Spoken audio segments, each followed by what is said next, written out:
art and creativity can articulate things that are otherwise ineffable, things that, like human experiences that are too great to be expressed in any other way. We see that in poetry, we see that in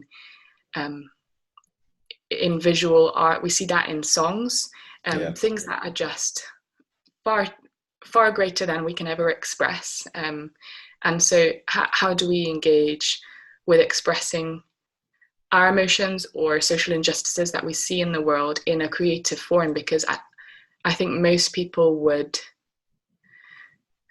be able to interact and understand or have some grasp of that human experience that's in a creative manner, rather than that's just written or in a debate form.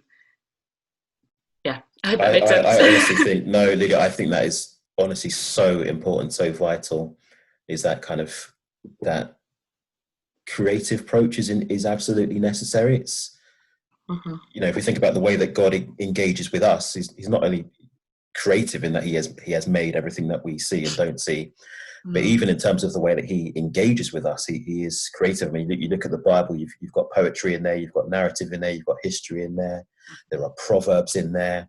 The way that Jesus spoke with parables, it just, the whole thing is laced with creativity, and partly recognizing that we like you said, we are made to I suppose both receive and to reflect. And I think many of us feel, certainly, you know, I put myself into this bracket, feel like, you know, the Christian story, the Christian narrative is the best story out there, absolutely, 100%. But the reality of the experience of most is either not ever having heard that story, or maybe having heard it in a way that doesn't really connect or doesn't really engage. And I do honestly feel like, you know, God has answers to all of our big and pertinent questions. And you know, as followers of Jesus, we have the opportunity to, I suppose, speak on God's behalf.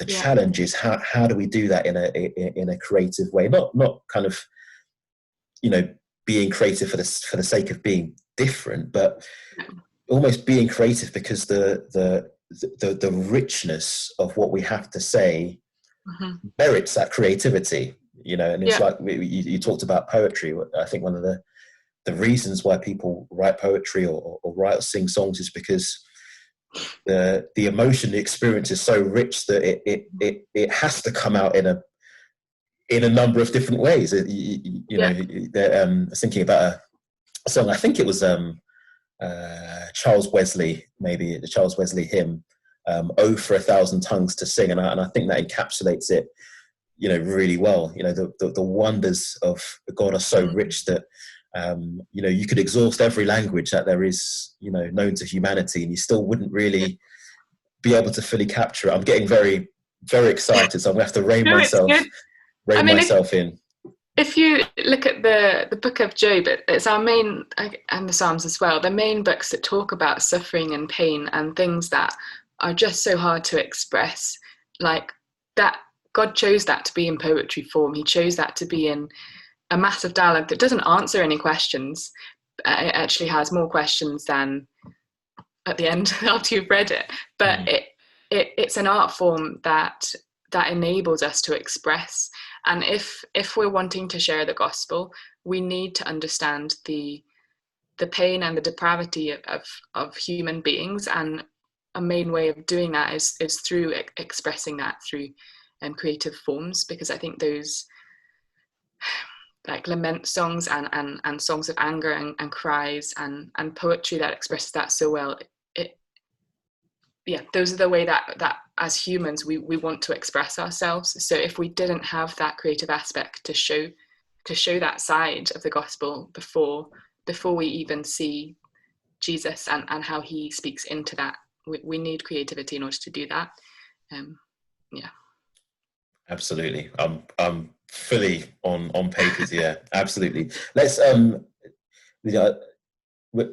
move on slightly, and I'd really like to. So you are, like we said before, you are a follower of Jesus, someone who loves Jesus. You are also someone who's engaged in creative practice, significantly engaging in creative practice.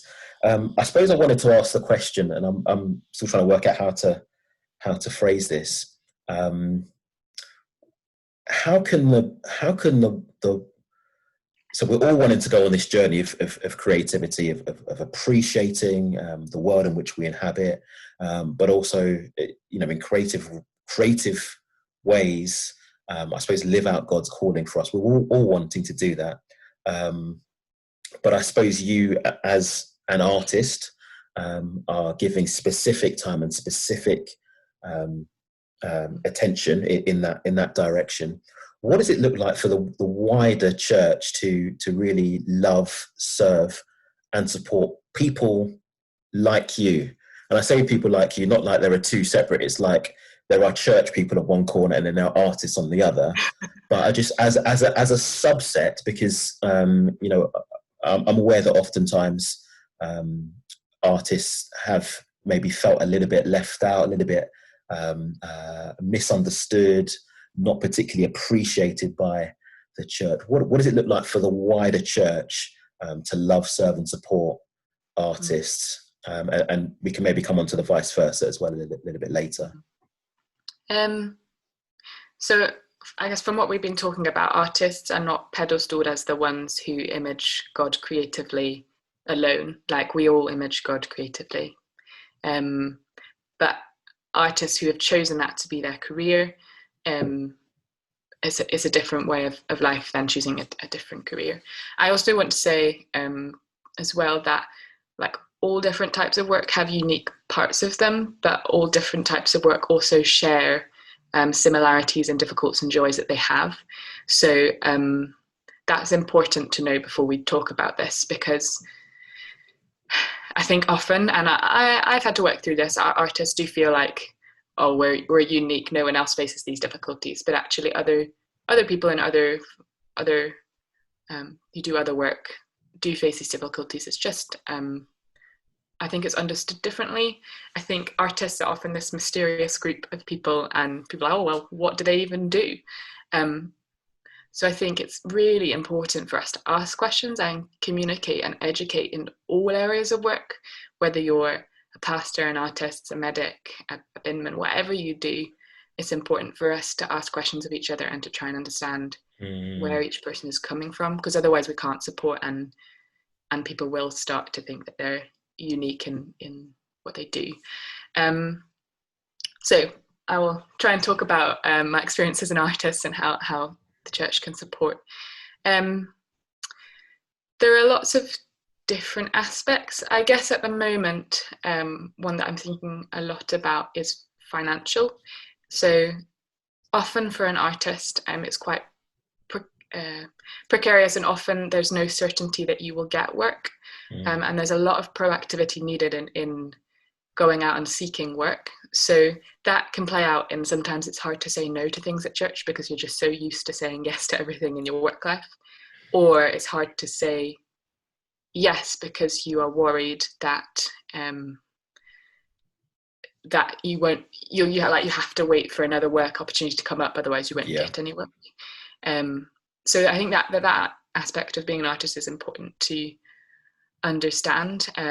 Also the fact that often you don't have a space or a place that you go to do work, so it might look like at home you're not doing anything, but actually often artists work a lot more hours because they don't have a defined space to do work.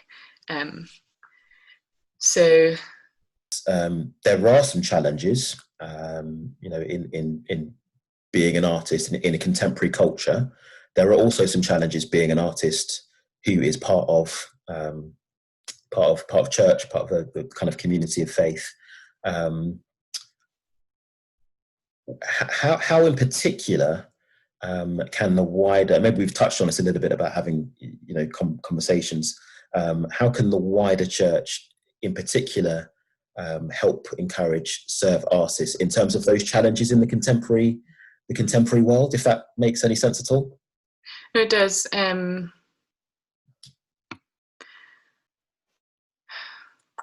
So I think that I think to ask artists about their work so you can understand it and understand them better. That would be the first thing, because otherwise people do feel set apart, and there's an angst of no one understands me. And I think that's the same in all aspects of work. So that would be the first thing I would say. And I've really appreciated that when people have asked me about my work and actually shown an interest in it. Because often I think art you can get a lot of your identity from your art, and I know that our main identity comes from God, and it doesn't come from our work, and that is true. But that statement can often sound quite trite, because so much of yourself goes into your work, that I think someone really needs to know you well enough to be able to challenge you on that. Right. So again, it's developing those relationships with artists and to understand them and their work and how they work, to be able to encourage and support them, but also to know when to challenge. Mm-hmm. Whereas if that comes from someone who doesn't really know you, as with anything, that's quite hard, because it often sounds quite trite, and we want to be able to speak the gospel into people's lives. So we need to understand where we can do that. Mm. I think also asking artists about their work and their rest habits, and what does that look like, and being aware that in some cases you might need to challenge, but also that the whole financial side of it is hard for an artist. So that can be a point that causes an awful lot of anxiety. So it's kind of knowing what a person's life, an artist's life, looks like, and how we can support and encourage in that. Asking artists how you can pray for them, that's a big one. As with, I think all of these things you can do with any career, but it's just the different challenges that people face. A big one is asking artists how they would like to get involved in church. Like, do they want to be asked to use their artistic gifting, or would they rather keep that as work? Because one thing I usually say is, would you ask a dentist or a doctor to do something for free at church? Or a plumber? Probably not. Have you ever asked anyone at church to do some of the graphics or the songs when that's actually their work? Like, I think it's really important to ask how an artist wants to get involved, if they want to use what they have as their work at church as well, especially for people who are already quite financially find finances difficult. That's really important to be aware of that. And I thankfully haven't had experiences like that at church, but I've heard of a lot of people who have. So that's really important to be aware of. Yeah, I'm aware. I think our time is probably up for today. I think we could go on for a long time, and I think there will be appetite to hear a lot more. But honestly, really appreciate our time. And what you've shared for us. I think it's been stirring, and it's been encouraging as well. I think, again, as someone who wouldn't claim to be someone who would have said years ago, I don't have a creative bone in my body, I've been proven wrong, and I've learned that creativity comes in all forms, and that creativity is a gift from God. And I'm just someone who's on my own particular path, and I'd encourage everyone who's listening, everyone who's watching, to be on that path as well. Again, it might looks different for all of us, but it's part of our kind of spiritual DNA. Our Heavenly Father is creative, and He's put something of that into each and every one of us. So let's just explore what that looks like for us to grow in that area, as Lydia and many others are doing as well. Lydia, thank you so much for your time. That's the end of City Daily, and we will see you guys again sometime soon. Bye-bye.